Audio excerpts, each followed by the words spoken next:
हर रोज एक नई कहानी देखने के लिए चैनल को सब्सक्राइब करें और बेल आइकन दबाना ना भूलें। आज की कहानी बेगमपुर गांव में घटे एक हादसे की है, जिसे आज तक वहां के लोग भुला नहीं पाए।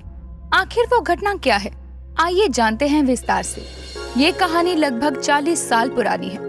उस जमाने को लोग पुराना जमाना भी कहते हैं। सभी लोग आपस में एक दूसरे के साथ खुशी से रहा करते थे। एक दिन एक राधा नाम की औरत अपने हाथ में एक बेहोश बच्चे को लेकर आती है और बच्चे को देखते ही चंपा नाम की औरत उसकी तरफ भागती है। ये बच्चा कहाँ से मिला आपको? ये तो मेरा बच्चा है। इसे क्या हुआ है?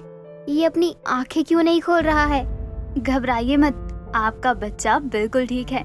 इसे कुछ नहीं हुआ है। मैं इस गांव की तरफ से आ रही थी, तभी मुझे ये रास्ते में जख्मी हालत में पड़ा हुआ मिला।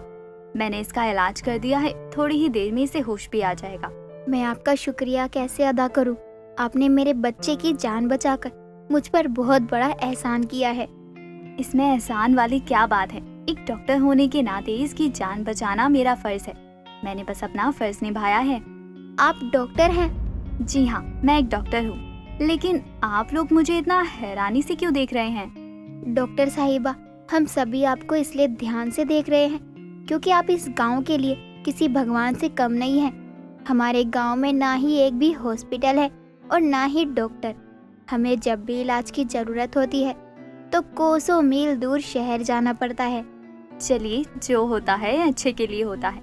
अब आप लोगों को अपना इलाज करवाने के लिए शहर जाने की जरूरत नहीं पड़ेगी। मैं जो आ गई हूँ। ये आपने सही कहा। आपके आने से हमें अब इलाज करवाने के लिए मीलों की दूरी तय नहीं करनी पड़ेगी। कुछ देर के बाद राधा वहाँ से चली जाती है और सभी गांव वाले भी अपने कामों में लग जाते हैं।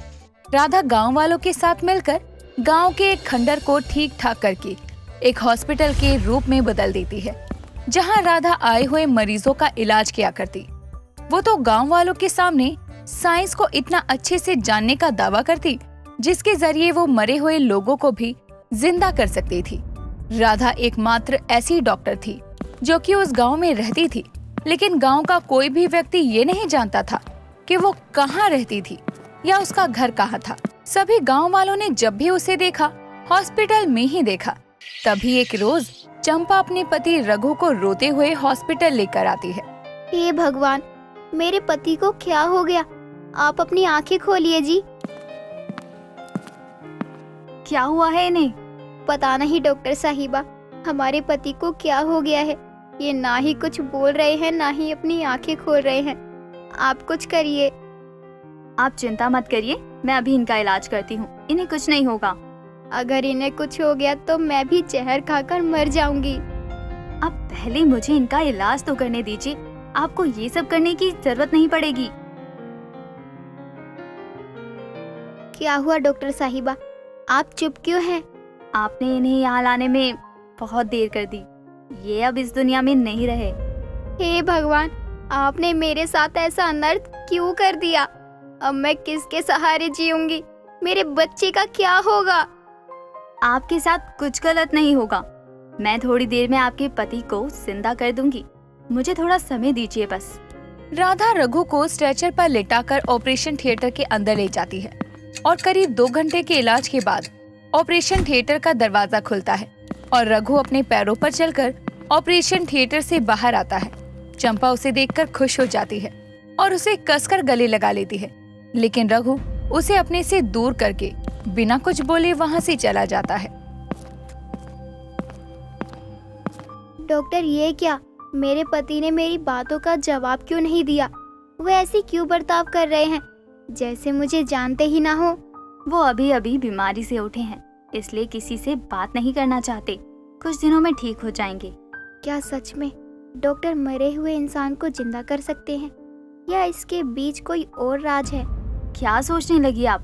घर जाइए और अपने पति का ख्याल रखिए। राधा की बात सुनकर चंपा घर चली जाती है। कुछ दिनों बाद ये बात पूरे गांव में फैल जाती है कि राधा के हॉस्पिटल में मरा हुआ इंसान भी जिंदा होकर वापस आता है।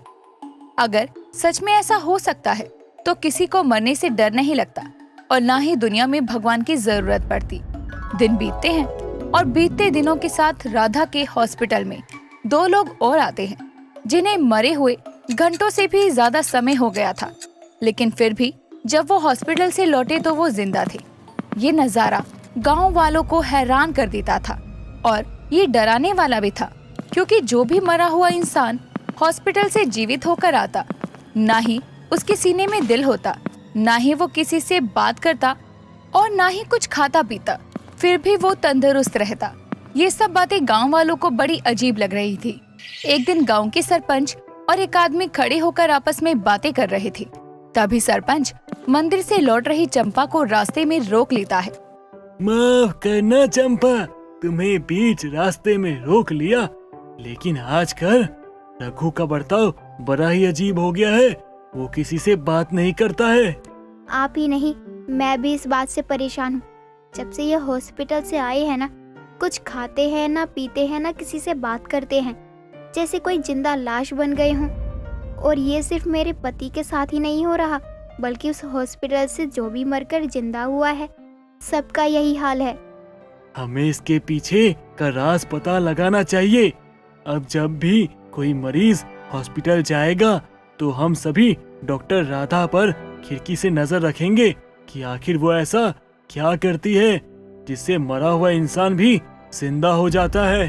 आपने बिल्कुल सही कहा सरपंच जी। आखिर पता तो लगे कि मरे लोगों के जिंदा होने का राज क्या है। कुछ देर के बाद सभी अपने अपने घर चले जाते हैं। तभी एक रोज गांव का एक गंगू नाम का व्यक्ति राधा को खाना देने के लिए हॉस्पिटल जाता है, जहां वो खिड़की से राधा को एक राक्षसी के साए में बदलकर किसी का दिल खाते देखता है। ये देखते ही उसके होश उड़ जाते हैं और वो अपने मन में बोलता है, ये तो लोगों का खून पीने वाली राक्षसनी है जो कि इंसानों का दिल निकाल कर खाती है। मुझे ये बात गांव वालों को बतानी होगी। तुम क्या बताने की कोशिश कर रहे हो? हमें तो कुछ भी समझ नहीं आ रहा। हे भगवान, अब मैं इन लोगों को कैसे समझाऊं कि हमारे गांव पे कितना बड़ा अनोखा साया मंडरा रहा है जिसके बारे में किसी को कुछ नहीं पता है। क्या बात है, सभी गांव वाले ऐसे एक साथ क्यों खड़े हैं? कुछ हुआ है क्या? पता नहीं डॉक्टर साहिबा, मैंने इसे आपको खाना देने के लिए भेजा था। जब से वहाँ से आया है, पता नहीं क्या इशारा कर रहा है, कुछ समझ ही नहीं आ रहा। कहीं इस गूंगे ने मेरा राक्षसी साया तो नहीं देख लिया जो गांव वालों को बताने की कोशिश कर रहा है। क्या बताना है तुम्हें? थोड़ी देर के बाद सभी वहाँ से चले जाते हैं और अपने घरों में जाकर सो जाते हैं। लेकिन राधा को नींद नहीं आती। उसे अपना राज सबके सामने आने का डर सता रहा था। रात के अंधेरे में वो गूंगे आदमी के घर जाकर अपने राक्षसी रूप में आकर अपने दांतों से उसकी गर्दन पर वार कर उसे मार डालती है। सुबह ये बात पूरे गांव में फैल जाती है कि गूंगे आदमी की मृत्यु हो गई है, जिसके बाद सरपंच चंपा और अपने दोस्त के साथ गूंगे आदमी को लेकर हॉस्पिटल पहुंचते हैं। डॉक्टर साहिबा, इसे बचा लीजिए। आज सुबह जब हम सोकर उठे थे तो पता नहीं से क्या हो गया, ये मर चुका था।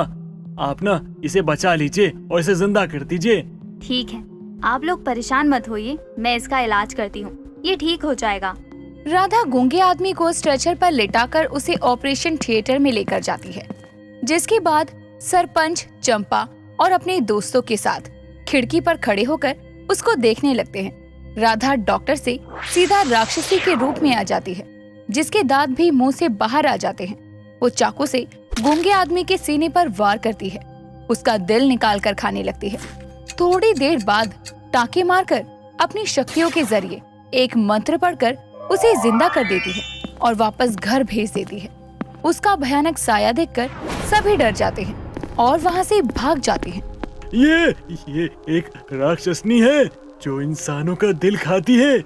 ये मरे हुए लोगों का दिल खाकर उन्हें अपनी शक्तियों द्वारा जीवित करती है, तभी एक जिंदा लाश की तरह भटकते रहते हैं ये लोग। सरपंच जी, अब हम क्या करेंगे? कैसे बचाएंगे सभी गांव वालों को? इसका बस एक ही तरीका है, हॉस्पिटल बने खंडर को हमेशा हमेशा के लिए जला दिया जाए। ये काम हमें आज रात ही करना होगा। रात होते ही सरपंच चंपा और अपने दोस्तों के साथ मिलकर उस हॉस्पिटल के चारों तरफ गंगा जल छिड़क कर उसे बांध देते हैं। और बाद में मिट्टी का तेल छिड़क कर पूरे हॉस्पिटल में आग लगा देते हैं। तभी राक्षसी के भी चिल्लाने की आवाज आती है। हॉस्पिटल के साथ साथ राक्षसनी भी जलकर राख हो जाती है और सभी गांव वाले राक्षसनी के अनोखे साए के खौफ से आजाद हो जाते हैं।